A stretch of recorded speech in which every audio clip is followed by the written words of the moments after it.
കുഞ്ഞുങ്ങളുടെ പ്രതിരോധ കുത്തിവയ്പ്പുകളെപ്പറ്റി നമുക്കെല്ലാവർക്കും അറിയാം. പ്രതിരോധ കുത്തിവയ്പ്പുകൾ അല്ലെങ്കിൽ വാക്സിനുകൾ രോഗപ്രതിരോധത്തിനുള്ള കവചങ്ങളാണ്. അതുകൊണ്ടാണ് ഒരു കുഞ്ഞ് ജനിച്ചു വീഴുന്ന സമയം മുതൽ നമ്മൾ വാക്സിനുകൾ കൊടുത്തു തുടങ്ങുന്നത്. അപ്പോൾ നമ്മുടെ ദേശീയ പ്രതിരോധ കുത്തിവയ്പ്പ് പട്ടികയെപ്പറ്റിയും അതിലെന്തൊക്കെയാണ് നമ്മൾ അറിയേണ്ടതെന്നുള്ളതിനെ പറ്റിയും നമുക്കൊന്ന് വിശദമായിട്ട് നോക്കാം. അപ്പോൾ എന്താണ് വാക്സിനുകൾ എന്നുള്ളൊരു സംശയം കുറച്ച് പേർക്കെങ്കിലും ഉണ്ടാവും. അപ്പോൾ വാക്സിനുകൾ സാധാരണ മരുന്നുകൾ പോലെയാണോ? അപ്പോൾ ശരിക്കും അങ്ങനെയല്ല. വാക്സിനുകൾ എന്നാൽ നമ്മുടെ ഈ രോഗമുണ്ടാക്കുന്ന ഒരു രോഗാണുവിനെ നിർജീവമാക്കി, അല്ലെങ്കിൽ ആ രോഗാണുവിൻ്റെ ഒരു പ്രത്യേക ഭാഗം മാത്രം എടുത്ത്, അല്ലെങ്കിൽ ആ രോഗാണു ഉണ്ടാക്കുന്ന ഒരു വിഷപദാർത്ഥം അത് രോഗം നമുക്ക് ഉണ്ടാക്കാൻ പറ്റാത്ത രീതിയിലാക്കിയ ശേഷം നമ്മുടെ ശരീരത്തിലേക്ക് കടത്തിവിടുന്നതാണ് വാക്സിനേഷൻ എന്ന് പറയുന്നത്. അപ്പോൾ ഇങ്ങനെ കടത്തിവിടുന്ന സമയത്ത് നമ്മുടെ ശരീരം അതിനെതിരെ ഒരു പ്രതിരോധ ശേഷി കൈവരിക്കും. അപ്പോൾ നമ്മുടെ ശരീരത്തിൻ്റെ സ്വാഭാവികമായിട്ടുള്ള ഒരു പ്രതിരോധ സംവിധാനത്തെ ഉത്തേജിപ്പിക്കുക മാത്രമാണ് വാക്സിനുകൾ ചെയ്യുന്നത്. അപ്പോൾ അതിനെ നമുക്ക് സാധാരണ മരുന്നുകളുമായിട്ട് താരതമ്യം ചെയ്യാൻ പറ്റില്ല. അപ്പോൾ നമ്മുടെ സ്വാഭാവിക പ്രതിരോധം തന്നെയാണ് ഒരു രോഗത്തിനെതിരെ ഈ വാക്സിനുകൾ ഉത്തേജിപ്പിക്കുന്നത്. അപ്പം ഈ പിന്നീട് എപ്പോഴെങ്കിലും ഈ ഒരു രോഗാണു നമ്മുടെ ശരീരത്തിൽ കയറിയാൽ അതിനെ ഈ പ്രതിരോധ സംവിധാനം തടയുകയും നമുക്ക് രോഗം ഉണ്ടാവാതിരിക്കുകയും ചെയ്യും. അപ്പോൾ നമുക്ക് എല്ലാവരും കേട്ടിട്ടുള്ള പോലെ എഡ്വേർഡ് ജെന്നറാണ് ആദ്യമായിട്ട് ഈ സ്മോൾ പോക്സ് അല്ലെങ്കിൽ വസൂരിക്കെതിരെയുള്ള വാക്സിൻ ആദ്യമായിട്ട് ഉപയോഗിച്ച് അതുകൊണ്ടാണ് അദ്ദേഹത്തെ നമ്മൾ ഈ വാക്സിനേഷൻ്റെ പിതാവെന്ന് പറയുന്നത്. അപ്പോൾ വസൂരി നിർമ്മാർജ്ജനം എന്ന് പറയുന്നത് നമ്മുടെ ഈ വാക്സിനേഷൻ്റെ ഒരു ഏറ്റവും വലിയൊരു വിജയകഥയാണെന്ന് നമ്മൾ പലരും കേട്ടിട്ടുണ്ട്. വസൂരി എന്ന് പറഞ്ഞാൽ ഏറ്റവും ഒരു ഭീകരമായ, അല്ലെങ്കിൽ ഒരു 30% മരണനിരക്കുള്ള, മനുഷ്യരെ ബാധിച്ചിരുന്ന ഏറ്റവും വലിയൊരു ഭീകരമായ രോഗമായിരുന്നു. അപ്പോൾ അത് ഈ ഒരു വാക്സിനേഷൻ്റെ കണ്ടെത്തലോടുകൂടി ലോകം മുഴുവൻ ഈ ലോകാരോഗ്യ സംഘടനയുടെ നേതൃത്വത്തിൽ ഈ വാക്സിൻ ഉപയോഗിക്കാൻ തുടങ്ങിയതിന് ശേഷമാണ് 1980 നമുക്കറിയാവുന്ന പോലെ ലോകാരോഗ്യ സംഘടന ഔദ്യോഗികമായിട്ട് വസൂരി നിർമ്മാർജ്ജനം ചെയ്തതായിട്ട് പ്രഖ്യാപിച്ചു. അപ്പോൾ അതിൻ്റെ പ്രധാന കാരണം ഈ പ്രതിരോധ കുത്തിവയ്പ്പ് അല്ലെങ്കിൽ വാക്സിൻ്റെ വ്യാപകമായിട്ടുള്ളൊരു പ്രചാരവും ഉപയോഗവും തന്നെയാണ്. അപ്പോൾ നമുക്ക് മനുഷ്യനെ ബാധിക്കുന്ന ശരിക്കും ഈ ഒരു രോഗമാണ് ഇപ്പോൾ കൃത്യമായിട്ട് നമുക്ക് നിർമ്മാർജ്ജനം ചെയ്യാൻ പറ്റിയിട്ടുള്ളത്. ഇപ്പം നമ്മുടെ ഇന്ത്യയിലും 1985 നമ്മളിപ്പം നടത്തി വരുന്ന യൂണിവേഴ്സൽ ഇമ്മ്യൂണൈസേഷൻ പ്രോഗ്രാം എന്ന് പറയുന്ന പദ്ധതി, അതിനു മുമ്പ് ഉണ്ടായിരുന്ന EPI മാറ്റിയിട്ട് നമ്മൾ യൂണിവേഴ്സൽ ഇമ്മ്യൂണൈസേഷൻ പ്രോഗ്രാം എന്നൊരു പദ്ധതി 1985 കുഞ്ഞുങ്ങളുടെ വാക്സിനേഷന് വേണ്ടി ഗവൺമെൻറ് ഓഫ് ഇന്ത്യ തുടങ്ങുന്നത്. അപ്പോൾ 6 രോഗങ്ങൾക്കെതിരെയുള്ള കുത്തിവയ്പ്പുകളായിരുന്നു അന്ന് നമ്മുടെ ഈ യൂണിവേഴ്സൽ ഇമ്മ്യൂണൈസേഷൻ പദ്ധതി അല്ലെങ്കിൽ ദേശീയ പ്രതിരോധ കുത്തിവയ്പ്പ് പദ്ധതിയിൽ ഉൾപ്പെടുത്തിയിരുന്നത്. അത് നമ്മൾ ഓരോ കാലത്ത് പുതിയ പുതിയ വാക്സിനുകൾ വന്നതനുസരിച്ച് കുഞ്ഞുങ്ങൾക്ക് വേണ്ടി പുതിയ വാക്സിനുകൾ നമ്മുടെ ഈ ഒരു പ്രതിരോധ കുത്തിവയ്പ്പ് പട്ടികയിൽ ചേർക്കുകയുണ്ടായെന്നുള്ള കാര്യവും നമുക്കറിയാം. 2006 ജാപ്പനീസ് എൻസെഫലൈറ്റിസ് വാക്സിൻ, അതേപോലെ നമ്മൾ പെൻഡാവാലന്റ് വന്നു, ഹെപ്പറ്റൈറ്റിസ് B വാക്സിൻ വന്നു, കുത്തിവയ്ക്കുന്ന പോളിയോയ്ക്കെതിരെയുള്ള IPV കുത്തിവയ്പ്പ് വന്നു, അതിനുശേഷം റോട്ടാവൈറസ് എന്ന് പറയുന്ന വാക്സിൻ വന്നു. അങ്ങനെ ഒരുപാട് വാക്സിനുകൾ വന്നിട്ടുണ്ട്. ഇപ്പം നമുക്ക് ശരിക്കും ഈ ഒരു കാലത്തിൽ നമുക്ക് ഈ ദേശീയ പ്രതിരോധ കുത്തിവയ്പ്പ് പദ്ധതിയിൽ ഉൾപ്പെടുത്തി 12 രോഗങ്ങൾക്കെതിരെയുള്ള കുത്തിവയ്പ്പുകൾ അല്ലെങ്കിൽ വാക്സിനുകളാണ് കുഞ്ഞുങ്ങൾക്ക് കൊടുക്കുന്നത്. അതിൽ 6 വൈറൽ രോഗങ്ങൾക്കെതിരെയുള്ളതും 6 ബാക്ടീരിയൽ രോഗങ്ങൾക്കെതിരെയുള്ളതും. ഈ 12 രോഗങ്ങളിൽ 11 രോഗങ്ങൾക്കെതിരെയുള്ള കുത്തിവയ്പ്പുകളും അല്ലെങ്കിൽ വാക്സിനുകളും നമ്മൾ ഇന്ത്യ ഒട്ടാകെ കൊടുക്കുമ്പോൾ ഒരു രോഗം, അതായത് ജാപ്പനീസ് എൻസെഫലൈറ്റിസ് എന്ന് പറയുന്ന രോഗം മാത്രം അത് കൂടുതലായിട്ടുള്ള എൻഡമിക് ആയിട്ടുള്ള ജില്ലകളിൽ മാത്രമാണ് കൊടുക്കുന്നത്. അപ്പോൾ നമുക്ക് അറിയാം, കേരളത്തിൽ തിരുവനന്തപുരം, ആലപ്പുഴ ജില്ലകളിൽ മാത്രമാണ് നമ്മൾ ഈ JE വാക്സിൻ അല്ലെങ്കിൽ ജാപ്പനീസ് എൻസെഫലൈറ്റിസ് വാക്സിൻ ഉപയോഗിക്കുന്നത്. അപ്പോൾ 12 രോഗങ്ങൾക്കെതിരെയുള്ള കുത്തിവയ്പ്പുകൾ നമ്മൾ ശരിക്കും ഒരു കുഞ്ഞ് ജനിച്ച് ഒരു 16 വയസ്സാകുന്നത് വരെ 27 വാക്സിനുകളാണ് നമ്മൾ ആ ഒരു കുഞ്ഞിന് കൊടുക്കുന്നതെന്നുള്ളത് കൊണ്ട് തന്നെ നമുക്ക് മനസ്സിലാക്കാം, നമ്മുടെ ഈ ദേശീയ പ്രതിരോധ കുത്തിവയ്പ്പ് പദ്ധതി എന്ന് പറയുന്നത് ലോകത്തിലെ തന്നെ ഏറ്റവും വലിയ ഒരു പൊതുജനാരോഗ്യ പദ്ധതിയായിട്ട് തന്നെയാണ് കണക്കാക്കപ്പെടുന്നത്. ഇന്ത്യയിലൊട്ടാകെ ഏകദേശം 2,60,00,000 കുഞ്ഞുങ്ങളാണ് ഒരു വർഷം ജനിക്കുന്നത്. ഇത്രയും കുഞ്ഞുങ്ങൾക്കാണ് നമ്മൾ ഈ ഒരു പ്രതിരോധ കുത്തിവയ്പ്പ് അല്ലെങ്കിൽ വാക്സിനുകൾ എല്ലാ വർഷവും കൃത്യമായിട്ട് കൊടുത്തു പോകുന്നത്. അപ്പം നമുക്ക് ഇപ്പോൾ നമ്മൾ ഫോളോ ചെയ്യുന്ന ഇപ്പോഴുള്ള നമ്മുടെ ഈ ദേശീയ പ്രതിരോധ കുത്തിവയ്പ്പ് ഷെഡ്യൂൾ എങ്ങനെയാണെന്ന് നമുക്കൊന്ന് നോക്കാം. അപ്പോൾ കുഞ്ഞ് ജനിച്ച് വീണ ഉടൻ തന്നെ ആദ്യം നമ്മൾ കൊടുക്കുന്നത് ഈ പറഞ്ഞ ഹെപ്പറ്റൈറ്റിസ് ബിയുടെ ഒരു ബെർത്ത് ഡോസും അതേപോലെ തന്നെ OPV തുള്ളിമരുന്ന് നമ്മൾ കൊടുക്കും. അതേപോലെ ഡിസ്ചാർജ് ആവുന്നതിന് മുമ്പ് തന്നെ ഈ ജനിച്ച കുഞ്ഞിന് നമ്മൾ BCG, അപ്പോൾ നമ്മുടെ ബെർത്ത് ഡോസ് വാക്സിനേഷൻ പ്രോട്ടോകോൾ എന്ന് തന്നെ ഗവൺമെൻറ് ഇപ്പം വളരെ കൃത്യമായിട്ട് അതിന് പറയുന്നുണ്ട്. അപ്പം BCGയും ഈ ബെർത്ത് ഡോസ് ഹെപ്പറ്റൈറ്റിസ് ബിയും 0 ഡോസ് OPV എന്ന് പറയുന്ന OPV തുള്ളി മരുന്നും, ഈ 3 വാക്സിനുകളും കുഞ്ഞ് ജനിച്ച് ഡിസ്ചാർജ് ആവുന്നതിന് മുമ്പ്, അതിൽ ഏറ്റവും നമ്മൾ ശ്രദ്ധിക്കേണ്ടത് ഹെപ്പറ്റൈറ്റിസ് B വാക്സിൻ കുഞ്ഞ് ജനിച്ച് എത്രയും നേരത്തെ അത് ജനിച്ച് പരമാവധി 24 മണിക്കൂറിനുള്ളിൽ തന്നെ കൊടുത്തിരിക്കണം. അതിൻ്റെ ഉദ്ദേശം തന്നെ ഹെപ്പറ്റൈറ്റിസ് ബിയുടെ അമ്മയിൽ നിന്ന് അഥവാ അമ്മയ്ക്ക് ഹെപ്പറ്റൈറ്റിസ് ബി എന്ന് പറയുന്ന രോഗമുണ്ടെങ്കിൽ അത് കുഞ്ഞിന് കിട്ടാതിരിക്കാനാണ് നമ്മൾ ഈ ഒരു ബർത്ത് ഡോസ് ഹെപ്പറ്റൈറ്റിസ് ബി കൊടുക്കുന്നത്. അപ്പോൾ അതുകൊണ്ട് തന്നെ അത് നമ്മൾ ജനിച്ച് ലേബർ റൂമിനകത്ത് വെച്ച് തന്നെ കൊടുക്കുന്ന ഒരു വാക്സിനാണ് ഈ birth dose hepatitis B vaccine. അപ്പോൾ അത് വാക്സിൻ ഈ ലേബർ റൂമിലോ അല്ലെങ്കിൽ അതിൻ്റെ ഒരു റിക്കവറി റൂമിലോ തന്നെ സൂക്ഷിക്കണമെന്നുള്ളതും നമ്മുടെ ഗവൺമെൻറ് കൃത്യമായിട്ട് ആ കാര്യത്തിൽ പറയുന്നുണ്ട്. അപ്പോൾ ഈ 3 വാക്സിനുകൾ സ്വീകരിച്ച് കുഞ്ഞ് ജനിച്ച ഒരു ന്യൂ ബോൺ ബേബി വീട്ടിൽ പോയി കഴിഞ്ഞാൽ പിന്നീട് നമുക്കറിയാവുന്ന പോലെ പിന്നീട് വാക്സിനേഷൻ തുടങ്ങുന്നത് 6 ആഴ്ചയിലും 10 ആഴ്ചയിലും 14 ആഴ്ചയിലുമാണ് വാക്സിനേഷൻ്റെ ഷെഡ്യൂൾ വരുന്നത്. അപ്പം നമുക്കറിയാം 6, 10, 14 ആഴ്ചകളിൽ നമ്മൾ OPV തുള്ളിമരുന്നിനോടൊപ്പം തന്നെ നമ്മൾ പെൻറ്റാവാലൻ്റ് വാക്സിൻ തുടങ്ങുന്നത് 6 ആഴ്ചയിലാണ്. 6 ആഴ്ചയ്ക്ക് മുമ്പ് നമുക്കത് തുടങ്ങാൻ പറ്റില്ല. അപ്പോൾ പെൻറ്റാവാലൻ്റും OPVയും ഈ പറയുന്ന റോട്ടാ വൈറസ് വാക്സിനുമാണ് നമ്മൾ ഈ 6, 10, 14 ആഴ്ചകളിൽ കൊടുക്കുന്നത്. അതോടൊപ്പം തന്നെ നമുക്ക് ഈ കഴിഞ്ഞ ഒരു 10 വർഷത്തിനുള്ളിൽ വന്ന പുതിയ വാക്സിനുകളുമുണ്ട്. അതായത് ന്യൂമോകോക്കൽ കോഞ്ചുഗേറ്റ് വാക്സിനും അതേപോലെ ഈ പോളിയോയ്ക്കെതിരെയുള്ള കുത്തിവയ്പ്പ്, അതായത് ഇനാക്ടിവേറ്റഡ് പോളിയോ വാക്സിനും നമ്മൾ 6, 14 ആഴ്ചകളിലും അതേപോലെ തന്നെ 9 മാസം പൂർത്തിയാകുമ്പോഴാണ് ഈ 2 വാക്സിനുകൾ കൊടുക്കുന്നത്. അതായത് നമ്മുടെ ഫ്രാക്ഷണൽ IPVയും അതേപോലെ PCV വാക്സിനും.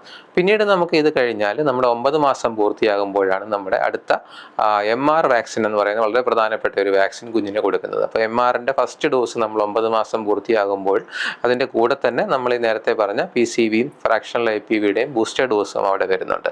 അതോടൊപ്പം തന്നെ നമ്മൾ തിരുവനന്തപുരം, ആലപ്പുഴ ജില്ലകളിൽ ഈ ജാപ്പനീസ് എൻസെഫലൈറ്റിസ് എന്ന് പറയുന്ന വാക്സിൻ കൂടി ഈ 9 മാസം പൂർത്തിയാകുമ്പോൾ അതിൻ്റെ ആദ്യത്തെ ഡോസ് കൊടുക്കുന്നുണ്ട്. പിന്നെ നമ്മുടെ ഈ പ്രതിരോധ കുത്തിവയ്പ്പ് വാക്സിൻ്റെ കൂടെ തന്നെ നമ്മുടെ ഗവൺമെൻറ് ഓഫ് ഇന്ത്യയുടെ ഒരു പ്രോഗ്രാമാണ് ഈ വൈറ്റമിൻ എ എന്ന് പറയുന്ന വൈറ്റമിൻ നമ്മൾ ഈ 9-ാം മാസം മുതലാണ് കുഞ്ഞിന് കൊടുത്തു തുടങ്ങുന്നത്. അപ്പോൾ അത് 1 lakh യൂണിറ്റ് അല്ലെങ്കിൽ 1 ലക്ഷം യൂണിറ്റാണ് ആദ്യം നമ്മൾ ഈ ഒരു 9 മാസം പൂർത്തിയാകുമ്പോൾ കൊടുക്കുന്നത്. പിന്നീട് നമുക്കറിയാവുന്ന പോലെ 16 മാസം പൂർത്തിയാകുമ്പോഴാണ് നമ്മുടെ പിന്നീടുള്ള കുത്തിവയ്പ്പുകളെല്ലാം വരുന്നത്. അപ്പോൾ 9 മാസം പൂർത്തിയായി എടുത്തു കഴിയുമ്പോൾ പലപ്പോഴും ഒരു സംശയം പലർക്കും ഉണ്ടാകും, പിന്നീട് 1.5 വയസ്സിലാണോ കുത്തിവയ്പ്പ്? ഒരിക്കലും അല്ല, 1.5 വയസ്സിലല്ല. 1.5 വയസ്സെന്ന് പറഞ്ഞാൽ 18 മാസമായി പോകും. അപ്പോൾ 16 മാസത്തിലാണ് പിന്നീട് നമ്മുടെ അത് 15 മാസത്തിലും നമുക്ക് കൊടുക്കാൻ പറ്റില്ല. 16 മാസം പൂർത്തിയാകുമ്പോഴാണ് നമ്മൾ പിന്നീട് MRൻ്റെ 2ാമത്തെ ഡോസും അതേപോലെ DPTയുടെ ബൂസ്റ്റർ 1ഉം അതേപോലെ OPVയും പിന്നെ ഈ JE ഉള്ള ജില്ലകളിൽ JE വാക്സിനും കൂടെ നമ്മൾ കൊടുക്കുന്നത് 16 മാസം പൂർത്തിയാകുമ്പോഴാണ്. അതിനുശേഷം ഇത് എടുത്തു കഴിഞ്ഞാൽ നമുക്ക് പിന്നീട് 5 വയസ്സ് പൂർത്തിയാകുമ്പോഴും DPT ബൂസ്റ്റർ 2ഉം പിന്നെ 10 വയസ്സിലും 16 വയസ്സിലും TD വാക്സിനുകളുമാണ് നമ്മുടെ ദേശീയ പ്രതിരോധ കുത്തിവയ്പ്പ് പട്ടികയിൽ ഉൾപ്പെടുന്നത്. അപ്പോൾ ഇതിനകത്ത് മറ്റൊരു കാര്യം പറയാനുള്ളത്, നമ്മുടെ സ്വകാര്യ ആശുപത്രികളിലൊക്കെ അവർ ഫോളോ ചെയ്യുന്നത് ചിലപ്പം ഒരു IAP ഷെഡ്യൂൾ എന്ന് പറയുന്ന ഒരു ഷെഡ്യൂളായിരിക്കും. അപ്പോൾ അതിൽ കൂടുതൽ വാക്സിനുകളുണ്ട്. നമ്മൾ കൊടുക്കുന്ന വാക്സിനുകൾ അല്ലെങ്കിൽ ഈ വാക്സിനുകൾ തന്നെ അതിൻ്റെ ഷെഡ്യൂൾ അല്ലെങ്കിൽ അതിൻ്റെ ക്രമം വ്യത്യാസം കാണും. പക്ഷേ രണ്ടും ഇപ്പം ഏതെടുത്താലും കുഞ്ഞിന് നല്ല രീതിയിലുള്ള പ്രതിരോധം കിട്ടും. അപ്പം പ്രൈവറ്റ് ഹോസ്പിറ്റലിൽ പോകുന്നവർ ഈ പറയുന്ന IAP ഷെഡ്യൂളായിരിക്കും ഫോളോ ചെയ്യുന്നത്. അത് ഇതുമായിട്ട് ചെറിയ വ്യത്യാസമുണ്ടെന്നുള്ള കാര്യങ്ങളോട് നമ്മൾ ഓർത്തിരിക്കേണ്ടതുണ്ട്. അപ്പോൾ ഈ വാക്സിനേഷൻ നമ്മൾ ഈ ഒരു വലിയ ബൃഹത്തായ ഈ യൂണിവേഴ്സൽ ഇമ്മ്യൂണൈസേഷൻ പ്രോഗ്രാം, ദേശീയ പ്രതിരോധ കുത്തിവയ്പ്പ് പദ്ധതി നടപ്പിലാക്കുമ്പം അതിനകത്ത് കുറേ നിർവചനങ്ങളുണ്ട്. എന്തിനാണ് ഈ നിർവചനങ്ങൾ ഉപയോഗിക്കുന്നത്? ഈ പദ്ധതി കാര്യക്ഷമമാണ് ഇട്ട് നടക്കുന്നുണ്ടോ എന്ന് നമുക്ക് വിലയിരുത്താൻ വേണ്ടിയുള്ള കുറച്ച് ഇൻഡിക്കേറ്റേഴ്സാണ്, കുറേ സൂചികകളാണ്. അപ്പോൾ അത് ഏതൊക്കെയാണെന്ന് നോക്കാം. അപ്പോൾ നമ്മുടെ ഏരിയയിലുള്ള കുട്ടികളിൽ ഫുൾ ഇമ്മ്യൂണൈസേഷനുള്ള എത്ര കുട്ടികളുണ്ടെന്ന് ആരെങ്കിലും വന്ന് ചോദിച്ചാൽ നമ്മൾ അതിൽ നിന്ന് എന്താണ് മനസ്സിലാക്കേണ്ടത്?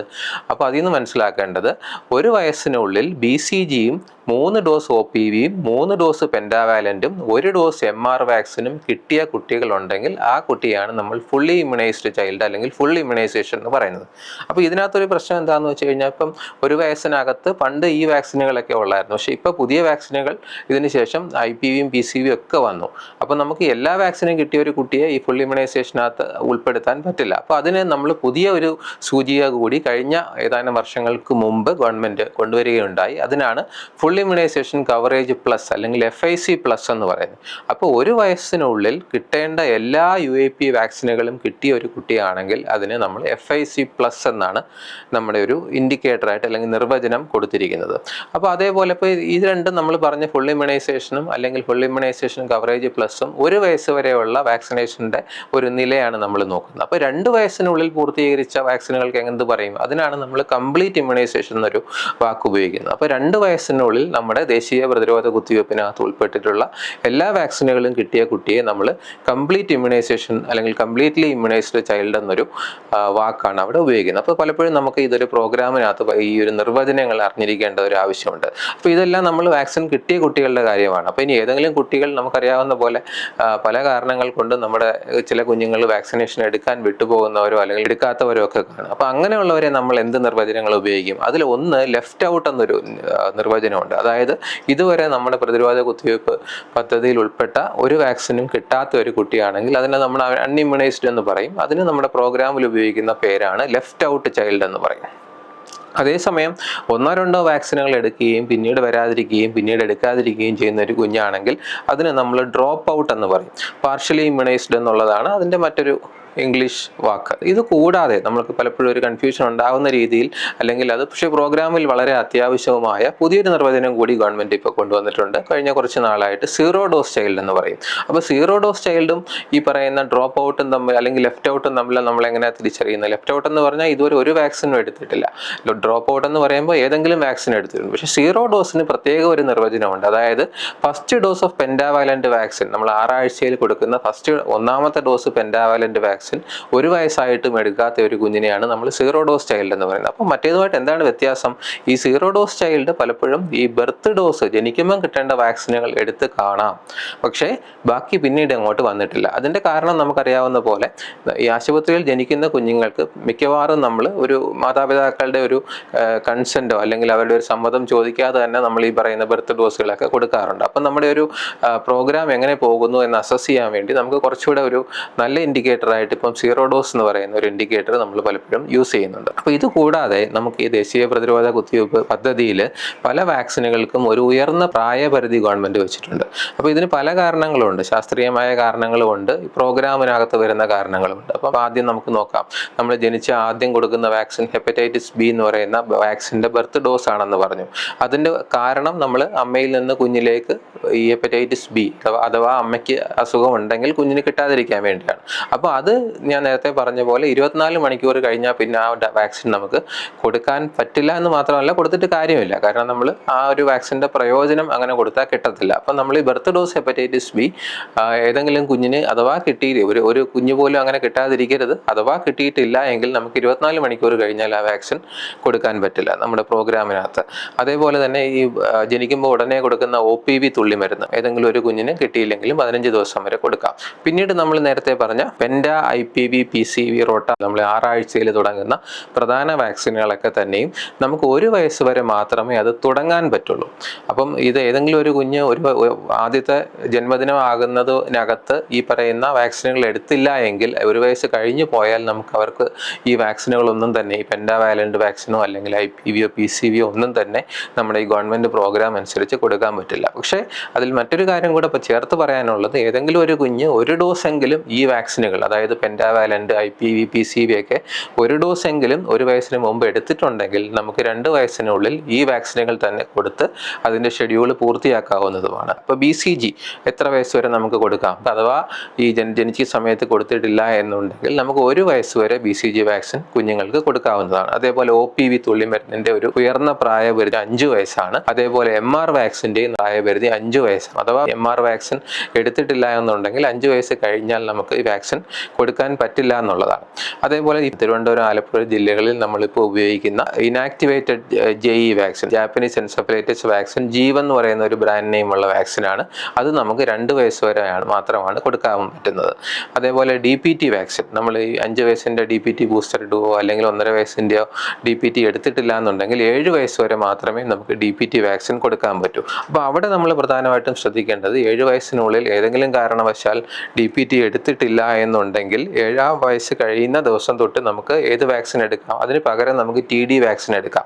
പലപ്പോഴും ആൾക്കാരുടെ ഒരു തെറ്റിദ്ധാരണയുള്ളത് ഈ TD വാക്സിൻ 10 വയസ്സ് ആയാൽ മാത്രമേ എടുക്കാവുന്നു. അപ്പം അങ്ങനെയല്ല, 10 വയസ്സിലുള്ള TD നമുക്ക് ആവശ്യമുണ്ട്, അതവിടെ കൊടുക്കുകയും വേണം. പക്ഷേ ഏതെങ്കിലും കാരണവശാൽ ഈ DPT വാക്സിൻ 7 വയസ്സ് കഴിഞ്ഞ് അല്ലെങ്കിൽ 7 വയസ്സ് മുമ്പ് എടുക്കാൻ വിട്ടുപോയിട്ടുള്ള ഒരു കുട്ടി ഉണ്ടെങ്കിൽ 7 വയസ്സ് കഴിയുന്ന പ്രായത്തിൽ 10 വയസ്സിന് ഇടയ്ക്ക് നമുക്ക് DPTക്ക് പകരം TD വാക്സിൻ ഉപയോഗിക്കാമെന്നുള്ളതാണ് പറഞ്ഞത്. ഇതെല്ലാം പറയുമ്പോഴും മാസം തികയാതെ ജനിക്കുന്ന പ്രീടേം ബേബീസ്, അതേപോലെ വെയിറ്റ് കുറഞ്ഞ് ജനിക്കുന്ന ബേബീസിനെയൊക്കെ നമ്മൾ ഒരുപാട് കാണാറുണ്ട്. അപ്പോൾ അവരുടെ വാക്സിനേഷൻ്റെ കാര്യത്തിൽ പലപ്പോഴും ഒരു സംശയം നമ്മുടെ ആരോഗ്യ പ്രവർത്തകരുടെ ഇടയിലൊക്കെ കാണാറുണ്ട്. അപ്പോൾ അവിടെ നമ്മൾ കൃത്യമായിട്ട് മനസ്സിലാക്കേണ്ടത്, സാധാരണ ഈ കുഞ്ഞുങ്ങൾ ജനിക്കുന്ന സമയത്ത് അവർക്ക് ഏറ്റവും കൂടുതൽ പ്രതിരോധം കിട്ടുന്നത് അമ്മയിൽ നിന്ന് കിട്ടുന്ന ആൻറ്റിബോഡീസ് വെച്ചിട്ടാണ്.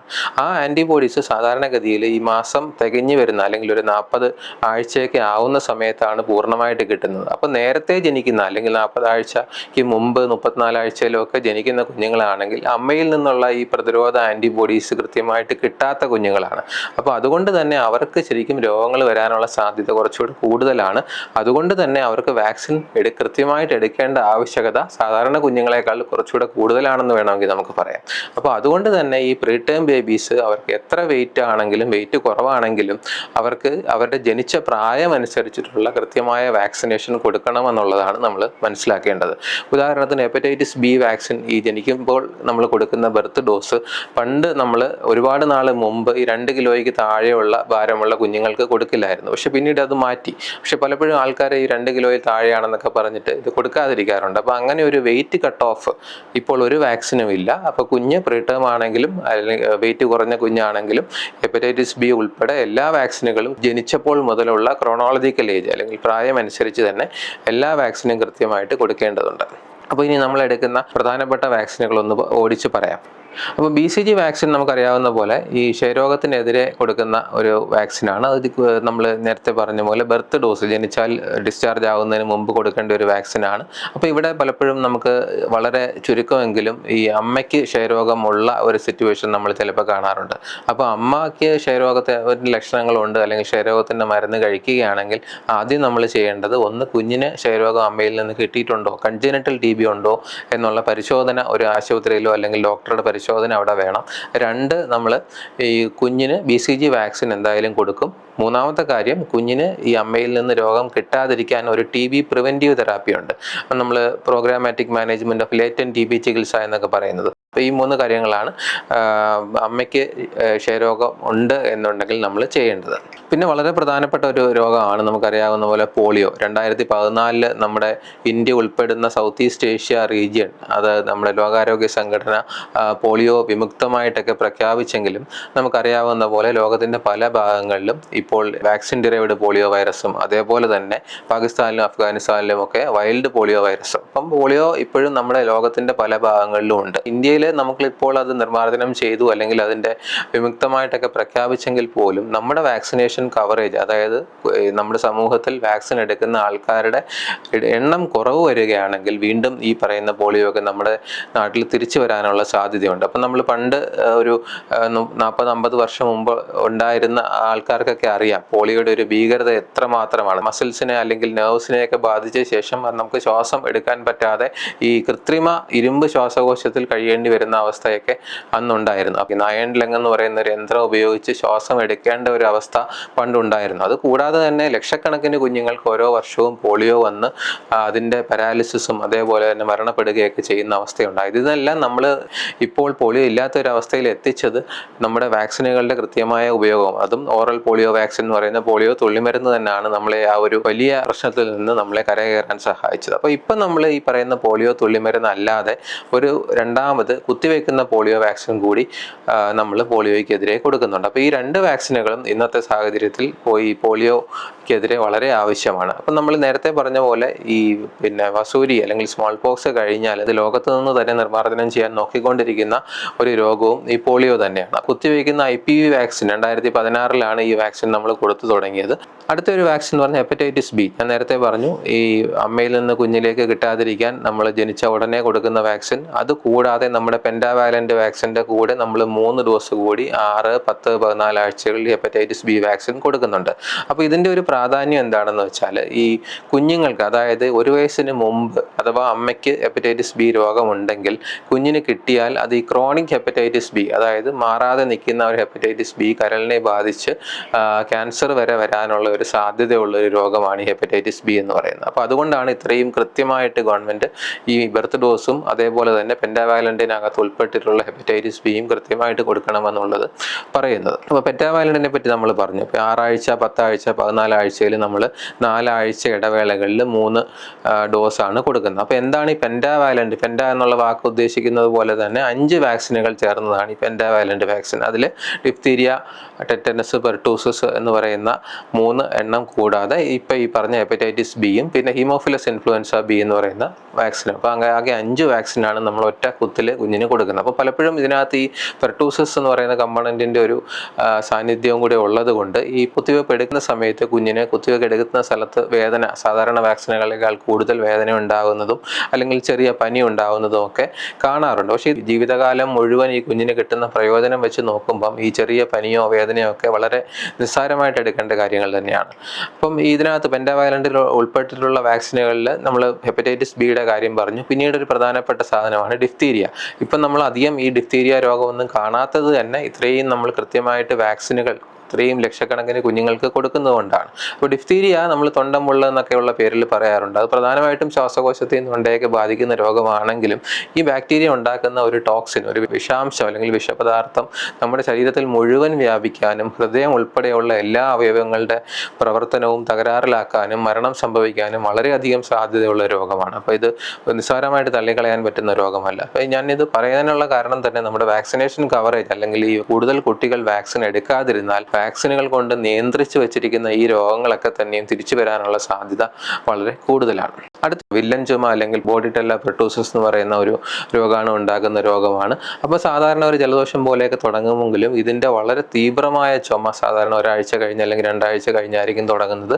വളരെ തീവ്രമായ ചുമച്ച് ശ്വാസം പിടിച്ചു വെക്കാനും അല്ലെങ്കിൽ വളരെ ചെറിയ കുട്ടികളാണെങ്കിൽ ശ്വാസം കിട്ടാതെ ഈ നീലനിറമാവയ്ക്ക് പോകാനുള്ള സാധ്യതയുണ്ട്. അപ്പോൾ ഇതും ഈ 1 വയസ്സിന് താഴെയുള്ള അല്ലെങ്കിൽ 6 മാസത്തിന് താഴെയുള്ള കുഞ്ഞുങ്ങൾക്ക് കിട്ടിയാൽ മരണകാരണം വരെ ആയേക്കാവുന്ന ഒരു രോഗമാണ്. വലിയ കുട്ടികളാണെങ്കിൽ പോലും ഒരു 2 മാസം വരെയൊക്കെ ചുമ നീണ്ടു നിൽക്കാനും ചുമയുടെ ഒരു തീവ്രത കൊണ്ട് തന്നെ നമ്മുടെ ശരീരത്തിലെ രക്തക്കൊള്ളികളൊക്കെ പൊട്ടാനും പല സ്ഥലത്തും ഈ ബ്ലീഡിങ് ഉണ്ടാവാനും ഒക്കെ സാധ്യതയുള്ളൊരു രോഗം തന്നെയാണ് ഈ പെർട്ടൂസസ് അല്ലെങ്കിൽ വില്ലൻ ചുമ എന്ന് പറയുന്നത്. ഈ വാക്സിനും നമ്മൾ ഈ പറയുന്ന പെൻറ്റാവാലന്റിൻ്റെ ഒരു ഭാഗമായിട്ട് തന്നെയാണ് നമ്മൾ കുഞ്ഞുങ്ങൾക്ക് കൊടുക്കുന്നത്. അപ്പോൾ പെൻറ്റാവാലന്റിൽ അടുത്തുള്ള നമ്മൾ പലപ്പോഴും കൂടുതലായിട്ട് ഉപയോഗിക്കുന്ന ഒരു വാക്സിനാണ് ടെറ്റനസ് വാക്സിൻ. അപ്പം ക്ലോസ്ട്രിഡിയം ടെറ്റനെ എന്ന് പറയുന്ന ഒരു ഗുരുതരമായ അണുബാധയാണ് ഈ ടെറ്റനസ് എന്ന് പറയുന്നത്. അപ്പോൾ അത് നമ്മുടെ തലച്ചോറിനെയും നാഡീ വ്യവസ്ഥയൊക്കെ ബാധിക്കാനും നമുക്ക് ചികിത്സ കൃത്യമായിട്ട് കൊടുത്താൽ പോലും അല്ലെങ്കിൽ അത് ഫലപ്രദമായ ഒരു ചികിത്സ പലപ്പോഴും നമുക്ക് കിട്ടാത്ത ഒരു രോഗം കൂടിയാണിത്. അതുകൊണ്ട് തന്നെ ടെറ്റനസിൽ നിന്നൊരു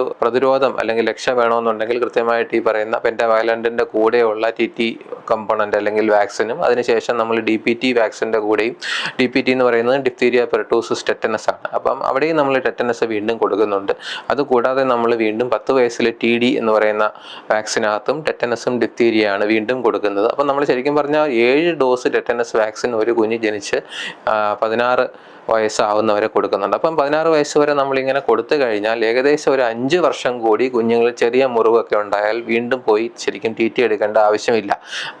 ഒരു 5 വർഷം കഴിഞ്ഞാൽ ഈ ഒരു ടെറ്റനസ് ഉണ്ടാവാൻ സാധ്യതയുള്ള ഒരു മുറിവാണെങ്കിൽ വീണ്ടും നമുക്ക് TT വാക്സിൻ എടുക്കാവുന്നതാണ്. കഴിഞ്ഞ കുറച്ച് വർഷങ്ങൾക്കുള്ളിൽ നമ്മുടെ ദേശീയ പ്രതിരോധ കുത്തിവയ്പ്പ് പദ്ധതിയിൽ വന്ന ഒരു വാക്സിനാണ് ന്യൂമോകോക്കൽ കോഞ്ചുഗേറ്റ് വാക്സിൻ അല്ലെങ്കിൽ PCV എന്ന് പറയുന്ന ഒരു വാക്സിൻ. അപ്പോൾ അത് നമുക്കറിയാം, അത് 6 ആഴ്ച, 14 ആഴ്ച, അതേപോലെ 9 മാസം പൂർത്തിയാകുമ്പോൾ 3 ഡോസായിട്ട്, അതായത് IPV കൊടുക്കുന്ന അതേ ഷെഡ്യൂളിൽ തന്നെയാണ് നമ്മൾ PCV വാക്സിനും കൊടുക്കുന്നത്. അപ്പോൾ ഇത് നമ്മൾ ഇന്ത്യയിൽ തന്നെ നമ്മുടെ ഈ അണ്ടർ 5 മോർട്ടാലിറ്റി എന്ന് പറയും, അതായത് 5 വയസ്സിന് താഴെയുള്ള കുഞ്ഞുങ്ങളുടെ മരണം, ആ മരണ കാരണം നോക്കുമ്പോൾ ഇപ്പോഴും 17% കൂടുതൽ ന്യൂമോണിയയാണ് മരണകാരണം. ആ ന്യൂമോണിയ ഉണ്ടാക്കുന്ന വളരെ പ്രധാനപ്പെട്ട ഒരു രോഗാണോ അല്ലെങ്കിൽ ബാക്ടീരിയയാണ് ഈ പറയുന്ന ന്യൂമോകോക്കസ് അല്ലെങ്കിൽ സ്ട്രെപ്റ്റോകോക്കസ് ന്യൂമോണിയ. അപ്പോൾ ഈ രോഗാണു ഈ പറയുന്ന അത്രയും ന്യൂമോണിയ ഉണ്ടാക്കുന്നത് മാത്രമല്ല, അതുകൂടാതെ ഈ തലച്ചോറിനുണ്ടാക്കുന്ന പഴുപ്പ്, മെനിഞ്ചൈറ്റിസ്, അതേപോലെ രക്തത്തിൽ പടരുന്ന ഇൻഫെക്ഷൻ, സെപ്റ്റിസീമിയ ഒക്കെ തന്നെയും ഈ രോഗാണു ഉണ്ടാക്കുക. അപ്പോൾ ഒരുപാട് കുഞ്ഞുങ്ങളുടെ മരണ കാരണം അല്ലെങ്കിൽ വളരെ ഗുരുതരമായ രോഗമുണ്ടാക്കാവുന്ന ഒരു ബാക്ടീരിയയാണ് ഈ പറയുന്ന ന്യൂമോകോക്കെ അല്ലെങ്കിൽ സ്ട്രെപ്റ്റോകോക്കസ് ന്യൂമോണിയ. അപ്പോൾ ഇതിനെതിരെയുള്ള ഒരു കുത്തിവയ്പ്പാണ് ഈ PCV അല്ലെങ്കിൽ ന്യൂമോകോക്കസ് കോഞ്ചുഗേറ്റ് വാക്സിൻ എന്ന് പറയുന്നത്. അപ്പം ഇത് വളരെ സുരക്ഷിതമായ വാക്സിനാണ്. അപ്പോൾ ഈ വാക്സിൻ്റെ കൂടെ ഒരു കൃത്യമായിട്ട് നമ്മുടെ പ്രതിരോധ കുത്തിവയ്പ്പ് പദ്ധതിയിൽ ഉൾപ്പെടുത്തി വാക്സിൻ എല്ലാവരും എടുത്തു തുടങ്ങിയാൽ നമ്മുടെ ന്യൂമോണിയ കൊണ്ടുള്ള മരണമൊക്കെ നമുക്ക് നിയന്ത്രിച്ച് നിർത്താമെന്നുള്ളതാണ് ഇതിൻ്റെ ഒരു അഡ്വാൻറ്റേജ്. പിന്നീട് നമ്മൾ നേരത്തെ പറഞ്ഞ വായിലൂടെ തുള്ളിമരുന്ന് രൂപത്തിൽ കൊടുക്കുന്ന ഓറൽ പോളിയോ അല്ലാതെ നമ്മൾ കൊടുക്കുന്ന രണ്ടാമത്തെ ഒരു തുള്ളിമരുന്ന് വാക്സിനാണ് ഈ റോട്ടാവൈറസ് വാക്സിൻ. അപ്പോൾ അതിൻ്റെ എന്തിനാണ് കൊടുക്കുന്നതെന്ന് ചോദിച്ചാൽ നമുക്കറിയാം, റോട്ടാവൈറസ് എന്ന് പറയുന്ന വൈറസാണ് ഈ കുട്ടികളിലുണ്ട് ഏറ്റവും കൂടുതൽ വയറിളക്കം ഉണ്ടാക്കുന്ന ഒരു രോഗ കാരണം എന്ന് പറയുന്നത്. അപ്പോൾ ഈ ഒരു വയറിളക്കം മൂലമുള്ള മരണവും നേരത്തെ പറഞ്ഞ ന്യൂമോണിയ മൂലമുള്ള മരണ കാരണം പോലെ തന്നെ ഈ 5 വയസ്സിന് താഴെയുള്ള കുട്ടികളിലെ മരണ കാരണത്തിൽ വളരെ പ്രധാനപ്പെട്ട ഒരു കാര്യമാണ്. അപ്പോൾ അതുകൊണ്ടാണ് നമ്മൾ ഈ ഒരു റോട്ടാവൈറസ് വാക്സിൻ കൂടി കുഞ്ഞിന് ജനിച്ചു കഴിഞ്ഞ് നമ്മൾ ഈ 6 ആഴ്ചയിലും 10 ആഴ്ചയിലും 14 ആഴ്ചയിലും ഈ റോട്ടാവൈറസ് വാക്സിൻ കൂടി കൊടുക്കുന്നത്. അപ്പം വയറിളക്കം ഉണ്ടായാൽ നമുക്കറിയാം അതിൻ്റെ കാരണമുള്ള നിർജ്ജലീകരണം അല്ലെങ്കിൽ പിന്നെ മറ്റ് കോംപ്ലിക്കേഷൻസ് ഒക്കെ ഉണ്ടായിട്ട് ചെറിയ വയറിളക്കം ആണെങ്കിൽ പോലും അത് ഗുരുതരാവസ്ഥയിലോട്ട് പോകാനും മരണം വരെ സംഭവിക്കാനും ഒക്കെയുള്ള സാധ്യതയുണ്ട്. അപ്പോൾ അതുകൊണ്ട് തന്നെ ഈ വാക്സിൻ വളരെ പ്രധാനപ്പെട്ട ഒരു വാക്സിനാണ്.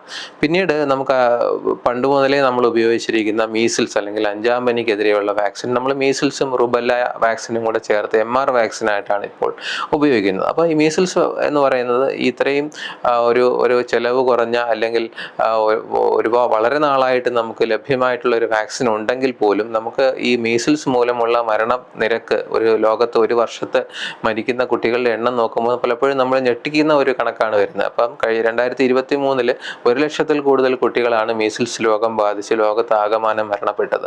അപ്പം ഇത്രയും സുരക്ഷിതമായ ഫലപ്രദമായ വാക്സിൻ ഉണ്ടെങ്കിൽ പോലും പലപ്പോഴും വാക്സിൻ കൃത്യമായിട്ട് എടുക്കാത്തതാണ് ഈ ഒരു മരണകാരണം അല്ലെങ്കിൽ ഈ ഒരു രോഗം പടരാനുള്ള കാരണമായിട്ട് മാറുന്നത്. അത് ഈ 5 വയസ്സിന് താഴെയുള്ള കുഞ്ഞുങ്ങളിൽ പ്രത്യേകിച്ച് വാക്സിൻ എടുക്കാത്ത ആൾക്കാരിലാണ് ഈ മീസിൽസ് രോഗം ബാധിക്കുകയും ഗുരുതരാവസ്ഥയിലാവുകയും ഒക്കെ ചെയ്യുന്നത്.